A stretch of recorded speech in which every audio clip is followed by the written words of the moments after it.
an interesting challenge. Like, I'm hearing all you guys, I'm wondering, are we putting condition to happiness? And is this something that we need to work on?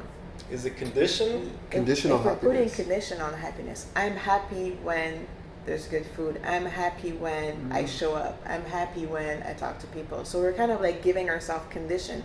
If these conditions are not there, then I'm not happy. But does it have to be that way? I mean, it's an observation for me, from my point of view. I'm observing when I'm feeling the feeling of being happy and content. And a lot of it has to do around, feeling connected. So well, let me ask you this then, just to flip it or play devil's advocate here. I mean, if you're not doing those things, right? What you're basically saying is, can you still be happy? Yeah. Without those conditions and stuff. Yeah. And I don't know. I mean, it could take work. I don't see why not. If you wake up and you don't show up for yourself, right? And you have all your vision for yourself and the things that you want to accomplish, and you are not doing these things to get you closer to those things. As a human, being an emotional person, like, do you not think that's going to have some kind of effect on you and play into your happiness? Because happiness is a feeling and an emotion, right? That's the thing. It's a feeling and emotion that you can have control over. But certain things help facilitate it better. Of course. But that's where I'm almost going. Like It's the like, test. Yeah, absolutely. It's a test. Absolutely. Yeah. So what Is it a test that you want to constantly face? Well, I mean, what's the ultimate goal in life? Do you want to be happy at any cost? If you want to be happy at any cost, then you're going to find yourself in a situation that don't make you happy, but you're still going to find something to keep you happy. Well, Because why don't you're you make alive. it easier And you're for yourself? breathing. Yeah. And you have water. Exactly. And you live in an amazing city. Like all these little things, you can still pull happiness from. Yeah, it kind of brings back that whole idea of gratitude, and I'm trying to figure that one out as well, because I'm like, yes, I'm happy when I'm creating and having conversation and things like this, but why can't I be happy when I'm by myself and not creating? Why can't I find something happy about doing taxes, for example? I mean, of course you can. Because but going back to the taxes thing, it's like you're doing your taxes. You know what I'm saying? You're doing it. Yeah. As opposed to But even just not doing it. So if I don't do it, can I still be happy with myself? Right. And Why not? Exactly. Why not? Because that's like putting condition and like being unloving to yourself in a way. It's like, I'm only going to be happy or show you love if you do these things. But if you're a complete, mess up in life, you're not going to be like, you don't deserve to be that's happy. really profound, actually. I mean, it's just perspective, right? What you see as conditions, I just see as Living your life. well. The example that keeps coming to mind is winter versus summer. I mean, I can really try hard to find some happiness during the winter. I can really try hard. It's challenging, but it can happen. But why though? If you just need connection, good food, and for me, weather. Well, now you're adding weather to the mix. I mean, it's something that I've learned about myself that really affects my mood. I much prefer warm weather. But can you still be happy without the warm weather?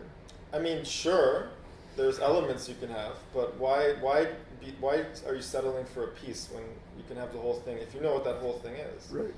Right. It's something that came up in my recent trip.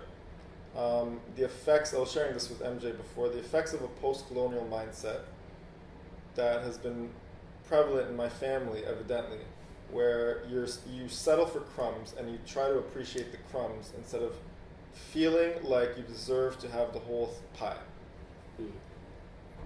Right? It's like and this whole topic of entitlement, and it's the first time I ever explored the word entitled in a positive way. It's like, why don't we feel entitled as children, or like as adults now, looking back on our life? How come as kids we don't feel entitled to have a stable, loving family, feeling secure at home?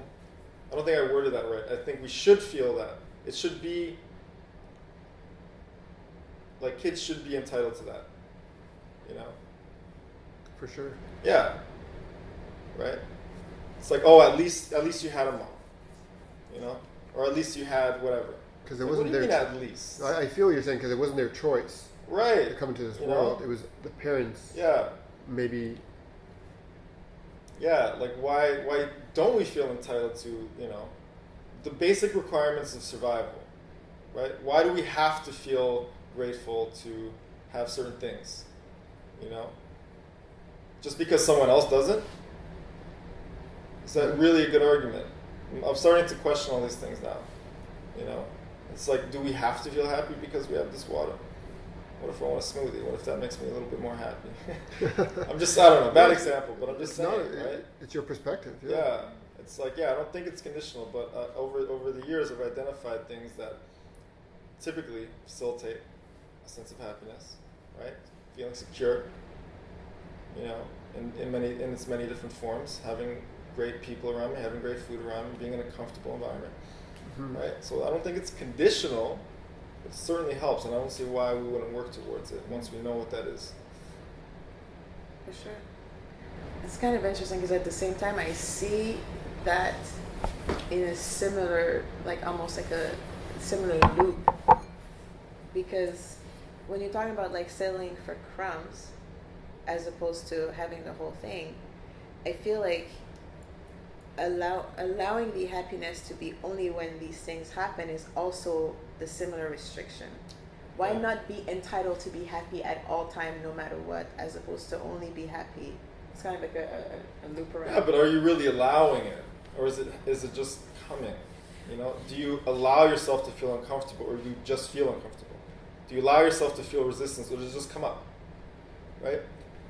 So it's not like we're allowing or disallowing happiness. You know, and when we're conscious of it, fine, we can try to choose it. But why live your life like that, where everything is a struggle? Why not just set your life up where happiness is a standard or a constant? That's the thing. It does not also come up, like brings in the whole idea of the law of attraction. Like if you don't allow yourself to be happy at any circumstance, then you kind of you're blocking more to come towards you and continue to feel happy. Because it's this whole thing, like I'm only going to be happy when I'm in this situation or this happened. So then for now I don't allow myself to be happy and nothing. Yeah, but again, you're making it very black and white. You're saying I am only this when that's not what I'm talking about. Okay. Right? I'm not talking about I'm only going to be happy. I notice that I'm happiest when. Right, so why not set yourself up and put yourself in that exactly. environment? Okay. That's what I'm saying. Okay. Right? Why not bring more of that into your life because you've noticed that? Yeah. Right. You know, why would you want to bring more toxic people around you? Are you going to for allow sure. yourself to be happy around toxic people? I mean, are you actually choosing that? No, of course not. Yeah. Right? So let's facilitate more of like the positive in our life. But maybe, like, and I think this is your point, that if you're content with yourself internally, right, you can get to the point where you can maintain that level of happiness regardless of what's happening around you externally. While still maintaining that strive to go to where you feel most happy. Yeah, It's like if a storm happened, you're still going to be happy, but you're still going to go whatever island. yeah, that like you're if you're happy living in like a very warm climate, surrounded by amazing food and amazing people, and you can make that happen for yourself, yeah. I mean, I would say and go keep for it. striving for it, but as you go But towards it, right, don't wait to be happy until you get there. Or just That's be happy what about like the process to get there, right? Because as life shows up, it's not always going to be, you know, perfection and perfect scenarios and always good people. There's going to be the toxin, right? I guess the way that my mind sees it is like I don't want to miss out. I don't want to miss out on points that are technically supposed to be happy now, but I'm so not seeing it that I'm only going to see later on. It's like, oh, I should have taken more advantage of that because that was actually a happy moment. So be happy with the journey as well as the destination, kind of thing. Yeah, well, kind of. I think that's perfect, actually. Yeah. I mean, most aligned. So the question is, so maybe we can bring it back here, is like, why is it so difficult then to be happy? Like we're saying these amazing things, right? And what you're saying totally makes sense. But why is it so challenging though?